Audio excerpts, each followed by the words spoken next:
Hey everybody, today's reading is on the Silk Road. We've had a reading like this before, just kind of want to walk you through it real quick before we get started because it looks a little different. So we have the article here, and then at the end is the questions. There's a matching section and then also a multiple choice section. And you guys will do those questions over here in the Google form, just like previously before. So we'll have a question here, and then the same answers are there for every single question, just like it would be in a matching section. So depending on what's easier for you, if you want to like match these up, write them down on a piece of paper, and then go over to the Google form and fill them in on the Google form, that might be easier for you to do it that way, rather than trying to do it on the Google form. So whichever way works better for you, you could just get out a blank sheet of paper and answer these questions as I read them, and then fill them in on the Google form, whatever works. But we're going to go ahead and get started with the Silk Road. All right, here we go. The Silk Road. The Silk Road was a network of trade routes from China to Eastern Europe. The 4,000-mile trip spanned the northern borders of China, India, and Persia to Eastern Europe near present-day Turkey and the Mediterranean Sea. It linked the regions of the ancient world through commerce between 130 BC to 1453. Importance. The Silk Road generated trade and commerce through many kingdoms and empires, allowing ideas, culture, inventions, and unique products to spread across early civilization. Name. European explorer Marco Polo traveled these routes and described them in his writings, but he is not given credit for naming them. The German geographer and traveler Ferdinand von Richthofen named the route in 1877. These trade routes were known as the Silk Road because silk from China was one of the main products exchanged. People in Asia and Europe desired silk for its softness and luxury. Silk was sold by the Chinese for thousands of years. The Romans referred to China as the land of silk.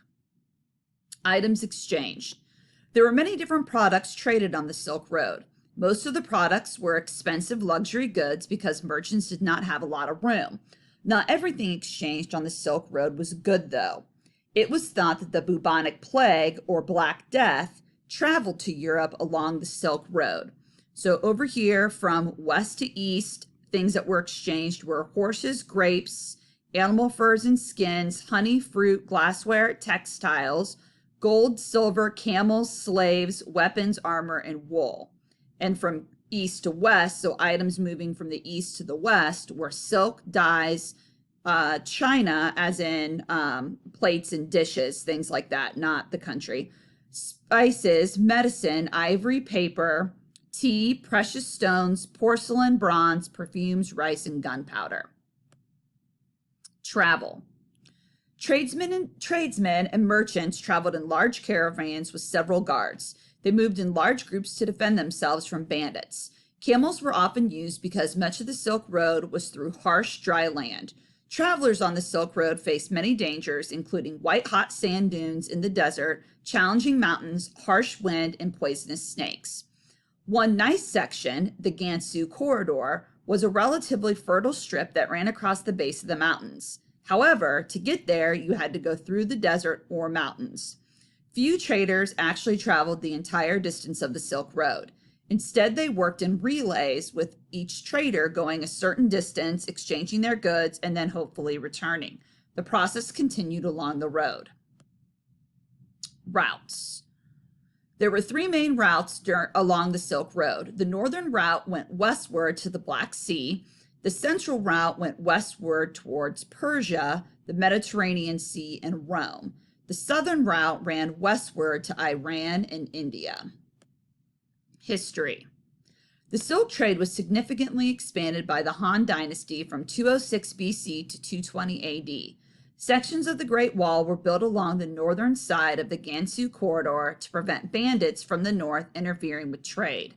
Trade from China along the Silk Road peaked under the rule of the Yuan Dynasty, set up by Kublai Khan of the Mongols. They controlled a large part of the trade route, allowing Chinese merchants to safely travel. In 1453, the Ottoman Empire boycotted trade with the West and closed the Silk Road routes. Merchants needed new trade routes to meet the demand for goods. This closure initiated Age of Discovery from 1453 to 1660. New water routes were found for trade. This change introduced Western culture and religion to Asia and connected major civilizations. Okay, and we are now to the question portion. So I'm going to flip over to the questions. So again, name, core, and this is matching. So all of these answers are going to remain the same for each question. Animal often used on the Silk Road. The Gansu Corridor, Age of Discovery, bandits, Yuan, camel, bubonic plague, Romans, or caravans. The Silk Road peaked during this dynasty. Gansu Corridor, Age of Discovery, bandits, Yuan, camel, bubonic plague, Romans, caravans. A nice portion of the Silk Road. Gansu Corridor, Age of Discovery, bandits, Yuan, camel, bubonic plague, Romans, caravans. Sparked when the Silk Road was closed. Gansu Corridor, Age of Discovery, bandits, Yuan, camel, bubonic plague, Romans, caravans. Tried to steal from merchants on the Silk Road. Gansu Corridor, Age of Discovery, bandits, Yuan, camel, bubonic plague, Romans, caravans. Referred to China as the land of silk. Gansu Corridor, Age of Discovery, bandits, Yuan, camel, bubonic plague, Romans, caravans. Tradesmen traveled in groups known as these. Gansu Corridor, Age of Discovery, bandits, Yuan, camel, bubonic plague, Romans, caravans. A disease that spread through the Silk Road. Gansu Corridor, Age of Discovery, bandits, Yuan, camel, bubonic plague, Romans, caravans. All right, we are now to the multiple choice section. Which product came from east and went to the west? Gold, grapes, horses, paper. Which of the following was not a danger encountered by tradesmen on the Silk Road? Not a danger.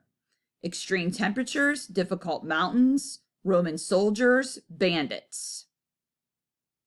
Which event sparked the Age of Discovery according to the passage? The closing of the Silk Road by the Ottoman Empire, the takeover of Constantinople by the Roman Empire, the desire of kings and queens to gain land, the invention of the rudder. Last question. Which statement is not true about the Silk Road? Part of the Great Wall of China helped protect tradesmen on the Silk Road. All tradesmen on the Silk Road made the entire 4,000-mile journey each way. Tradesmen traveled in caravans with guards for protection from bandits. The Silk Road connected major civilizations during ancient times. Okay, that's all for that. Hope that you guys did well. Remember, you can always flip back to the reading if you need to double check your answers.